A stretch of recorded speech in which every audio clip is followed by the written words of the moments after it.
Hello everyone, welcome to my YouTube channel, and in this video I'm going to show you how you can share PowerPoint presentation on your Zoom meeting. It's a very easy process. So I'm going to share every little instruction with you to know how to do that. So let's start the video. First of all, open the presentation that you want to share. I'm going to open this presentation.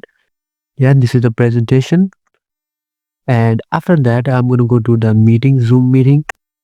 And here on the middle you can see the option share. Click it and make sure you're on the screen part. This is the part, and here there are different types of application that is open on my PC right now, and also the PowerPoint that I previously opened. Just select this one, and after that you can customize how you want this PowerPoint to be seen on the other side, like the content only, as a background behind your face, and over the shoulder and side by side. It's up to you.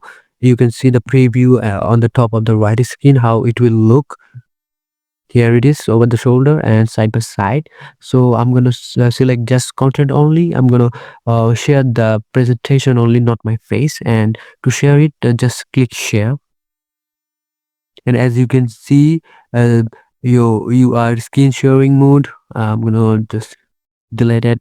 Now either you, if you want to like select this slideshow option, or to start from the beginning, or you can select this each slide that you want to share with the other person on the meeting. It's up to you. So this is the way. I hope this is a helpful video for you, and I will catch you on the next one.